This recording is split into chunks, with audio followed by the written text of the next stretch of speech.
Yeah, very pleased with the resolve of our team. Emotional victory for us on the road.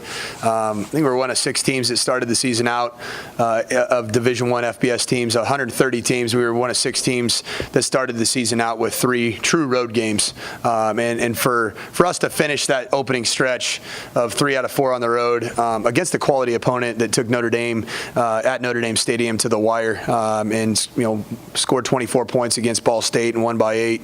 I was really pleased with our overall effort by our offense and very pleased with the resolve of our quarterback position to have 3 quarterbacks ready to play, let alone 1 or 2. Been very pleased with that group and how they've responded and the unit that they've kind of shown them improve themselves to be. Also wanted to make special notice and mention big news for us in our program. Joey McIntyre, a walk-on linebacker from Bowling Green High School, became one of 30 of the first admits into the medical school, the University of Kentucky WKU Joint Medical School campus here in Bowling Green, and that's life-changing type news, and it was a part of that process with Joey as he applied and sought letters of recommendation. So to see all the work that he put in and see that come to fruition was awesome. Transitioning right now into the Marshall game, big opportunity for us. It's a brand new season. It's a 1-game season. The schedule does set up nicely, as tough as it was to go 4 straight non-conference games. 3 of 4 were true road games. The travel was tough. We got home a lot of times after midnight or 2 in the morning. But now we got 1-game season to set conference off the right way against our bitter rival and in a great environment. This is a family weekend. It's a blackout. Weather's going to be great, and just like we've been asking our players to give us championship football for 4 quarters, we can't wait to have Hilltopper Nation there give us that kind of support that these players deserve and want for 4 quarters to take this game into deep waters against a really good Marshall team. I do really believe that Marshall on film, when you watch them, is probably the class of Conference USA as it relates to their player talent. Outstanding talent at Marshall. They're a team that went through their hardships 2 years ago, playing a lot of young players, finding their identity, built it last year, and now they're playing with a whole lot of returning starters that have a bunch of talent. So we're going to have to play better than we played against Ball State to give ourselves an opportunity to win this game in the 4th quarter. We're going to have to play better special teams. We're going to have a better, cleaner effort in terms of penalties. But overall, I think we just got to be that much better from week 4 to week 5 for us to start the way that we want to start in Conference USA play. Davis is good. Actually, to be honest, all 3 quarterbacks that have played, actually we've played 4 with Kivaris Thomas, but all 3 quarterbacks are trending in the right direction to be ready to play. Now, that will be left to our training staff and Dr. Shaitu Malampati. But Davis Shanley didn't have any significant ligament damage or any kind of tear, and Drew Eccles began his progression back today. So in terms of his throwing progression, so some good news out of that. Clearly, the way that Stephen Duncan played in the second half, he played winning football. Played winning football, taking off and running on 3rd down and moving the sticks, making critical red zone decisions to put the ball where only our guy had a chance to make play. And, so I think Stephen Duncan has certainly won over a lot of his teammates just in terms of his toughness and his leadership and the ability to play championship football, winning football in that second half. Does it look like Drew might be available maybe after the bye week? I'll be honest. I think we're going to take it one day at a time this week with Drew. The fact that he was able to throw the football this week, was obviously encouraging news for us. We'll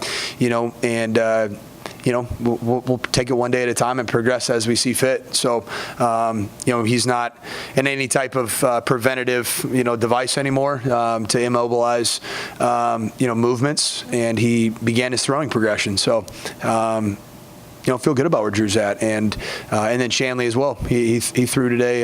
Not with us. Today's our off day, but from the sports medicine and rehab side of things. How about Cole Spencer, DeAndre Kirby? Yeah, Cole Spencer, you guys obviously saw him at the game with a knee brace on. He remains questionable. Most likely will not play this week. And then DeAndre Furby underwent a successful surgery to replace a shoulder shoulder girdle area issue. He is not ruled out for the season. So that is good news. It was very different than his significant injury several years back. And he's excited to come back and be a fresh body here for us, maybe as quick as 4 weeks from now. So we're excited to see his progression, and he's got that look in his eyes if somebody wants to come back and come back with a vengeance.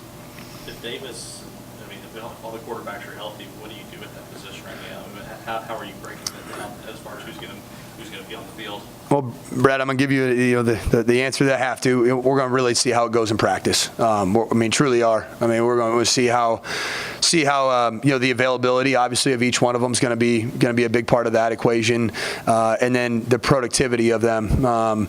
Going into this game, I do think that you do have three different quarterbacks that all give you, and including Kevaris Thomas, that all give you something potentially dynamic in different areas. And I think a lot of people thought Stephen Duncan was the guy that is going to be your heir apparent to Mike White in terms of the big-bodied, big arm type guy. And what he showed in that game is our first 20-plus yard rush since we've been here. He's a very decisive runner, a very, very aggressive runner, very tough to tackle. So I think those guys all bring something different to the table. And quite honestly, if you watch us right now as an opponent, you don't know which quarterback to prepare for. They're all a little bit different. They all do some really good things. But, I think what we've talked about with that group is it's not about, any single person being coached as only the starter. That whole group, myself and Coach Mitchell work with them on a daily basis. It's more about having each one of them ready and be prepared for their opportunities. And I've been really proud of how they've responded to various situations. And that's not coaching. That's them. That's them being ready. Steve Duncan could have very easily tanked it after the Louisville game and Shanley going in there Series 3, but he did the exact opposite. He came in and was ready to attack his opportunity in the second half. What did you think about the way Davis played in his first start? I thought he played well. Ultimately, we really only had 5 drives. It was a total of 9 drives, and our field position was hampered. When you look at that game, for us to have some of the offensive production we had was really encouraging. Our best starting field position in 9 drives was the 33-yard line on our own side of the field. The majority of them were, actually inside the 15-yard line. Just for us to have that kind of starting field position, and made the decision in the second half that we got to fair catch some of those kickoffs and just start with the ball on the 25. That was obviously good. But Davis Shanley, I thought, did a nice job managing some long fields, flipping the field, being efficient. And there's probably about 2 throws that he'd like to have back. But, overall, to have 2 quarterbacks that went into the season as, 2A, 2B, or 2 and 3 on the depth chart, we finished out 71% completion percentage in a road game and in a victory. That's obviously impressive football from that position group. I know you guys talked about figuring a game and moving on from it, regardless of whether it's a win or a loss. Even with that being said, is there kind of a better mood in the facilities today? Yeah, there is. Where I noticed just the difference was, on Sunday night's practice. Sunday night's practice, those first 3 weeks, following 2 of them being losses, following those Sunday night practices, I thought was a team that was ready to go back to work, had a chip on their shoulder, had an edge. It was more workmanlike. Yesterday was spirited. It was spirited. It was guys that were flying around, excited about the opportunity to play against a rival, against Marshall, and there was a different bounce in the step of our guys, and that's confidence. And that's why the result was so important, just to breed that confidence, and for our players to understand that all the hard work they keep giving is resulting in tangible evidence. During your coaching career, have you ever experienced having to juggle so many starting quarterbacks so early in the season like this? Closest one would be, honestly, the 2015 year at Notre Dame, but it was a lot more cut and dry. Malik Zaire was the starting quarterback. He got hurt and was out for the season, basically middle of week 2, the second game, and Deshaun Kaiser came in for the rest of the year. that was about it. Obviously the thing that was kind of unique about that one was that you're managing, really being in the national championship CFP, conversation that whole season, and doing so with a guy that started out as the third string quarterback behind Everett Golson and Malik Zaire. So in a sense, there are some similarities, in terms of, really coming out of, just to be candid with everybody, coming out of spring ball. Davis Shanley had performed at an extremely high level, and I thought Davis had put himself into the conversation to compete to be the starting quarterback after spring football. He gets hurt in fall camp. Drew Eccles has a very, very good fall camp, and Stephen Duncan has by far his best set of practices is fall camp, and now he puts himself in a position where he won fall camp, if you will, in the battle between him and Davis, and so that's a good problem to have in the sense that they all have been progressing and doing things in a positive direction. And the only negative had been that Shanley got dinged up, and that was it. Other than that, he'd played really, really good football in practice in spring ball and fall camp. Eli did not play. Variety of factors. He is up fully ready to play, and he will play this week, and will play a lot. So just kind of a one game?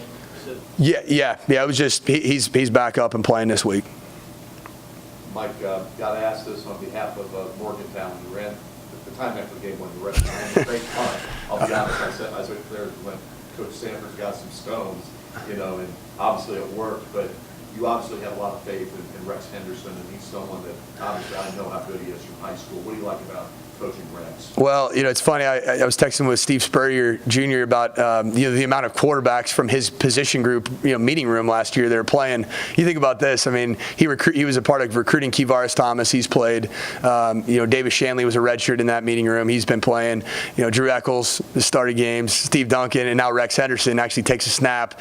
And so really, basically the whole position group from last season, outside of Mike White, has played this year for the Tops and taken a snap directly, from center, which is crazy.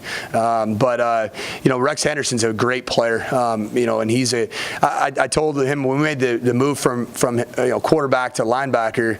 Yeah, I told Coach Crum and a bunch of guys, this guy's going to end up being an all-conference player. I really believe that. He's got instincts. He's got love for the game. He's got good size. He runs well.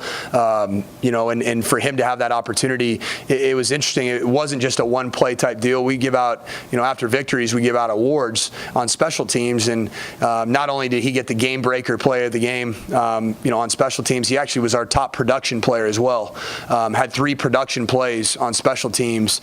So he actually got breakfast check off for the entire week for all that. So, Rex is he's putting himself into a position to earn a scholarship. Kind of follow up what Jeremy asked a moment ago about what winning did for Sunday. You described Sunday night's practice as spirited. Kind of along those lines, Mike. I've always heard about handling the responsibility of winning, and now you kind of look at it is this group now. How do you think they'll handle the responsibility of winning heading into, obviously a conference rival that you've been very highly? Yeah, I think, the responsibility of winning is significant, and how to handle that is significant. I don't worry about that in as much coming off a non-conference game, going into arguably the most important game of the season, combining both a rivalry game, a home game with a great crowd, but most importantly, to get off on the right foot in Conference USA play. So I don't worry about handling winning because of Marshall being right down, staring right down in front of us. That's what we got right in front of us. So we're in good position right now with our mindset to make this a one-game season. That's what it is. We got a bye week after this week. Let's give it everything you got. Practice, preparation. It's a one-game season. And throw all your eggs into this basket, and then we'll regroup, win or loss. And we plan on going into this game with everything that we got. Every bit of fiber of energy, every player that can help us win, we need them to help us win this game. Jack was awesome. Jack shared some very intimate thoughts with our team about what he talks to his self-talk going into a game and during a game. And I think it was so impactful and one of those things that almost I really kind of want to keep in-house. But it was what it helped our players, which is a young team, understand is that even at the very highest level, in the National Football League, and a player that is played in a Pro Bowl that's from WKU. I mean, for him to give some of those messages, about what he talked to himself about, it's simple. A lot of times it's very simple. It's just about staying in the moment, not looking, past exactly where you're at. And what I pointed out to the team is there's not somebody that could point to being about each play and each day of work and playing hard and working hard. There's nobody that could probably personify that more than Jack Doyle. He was awesome. The neatest thing about it was he opened up the floor for questions, and we probably had 25 questions that came from our players to him. Those kind of moments for a team are so valuable because they're all looking up as a guy that sat in their chairs and wore that same helmet. It wasn't chrome, I don't believe, maybe his last year, but wore that same uniform, wore that red towel on his helmet, and now he's doing it at the very highest level, which is what every single one of them aspire to do. And now he's telling them things that really can impact them. And I drew back on that myself when I was talking to the team in our pregame preparations. I drew back on the words of Jack, and I told him that. I said, Jack, you don't understand how significant that was for our football team. Anything else? I said one, Mike. I saw something, and I'm asking this from a building block point of view. What really stood out to me was in the fourth quarter was your offensive line not only seemed to get stronger, but you could just sense the confidence level. And it was truly, by far, what I've seen in the fourth quarter.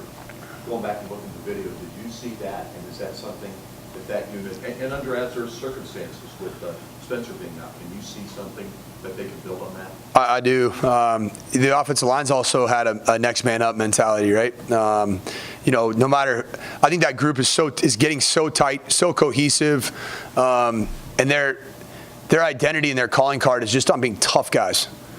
And I think that those guys, all of them, are buying into that. Every single one of them, and not just the starting five. And that's why Parker Howell, he's able to come off, and get his first opportunity to start a game as a redshirt junior, fourth-year player, and then a true freshman, Mason Brooks. I mean, it's not very common that you replace a true sophomore, and his position goes to a true freshman. And I think the credit goes to the leadership in that group, with Miles Pate, and Tyler Witt, and now Seth Jost. I mean, those guys they're coming together. They're having a next man up mentality, and they know whoever steps in there is going to have that same level of care factor and toughness as they have as a starting five. And we're going to need that as we go on. I mean, it's a young group, it's a fun group, and they're going to be playing a long time together on the hill, and that's what I love about them. As they continue to gel and become more cohesive. They took the game and they wanted it on their backs. That's what we wanted. In the main game, I think we were questioning that. Do we have the ability to put it on the backs of our offensive line? And in this game, they answered that, and I think they passed with flying colors. That they wanted the game on their backs, and they wanted us to call the same play. We called the same play 7 in the last 9 plays. I mean, literally the same exact play, and that's what you want when you want to finish a game. You want it to be, hey, guys, we're running right here, okay? We're pulling this guy, right? Try to stop it. And that's what our offensive line did.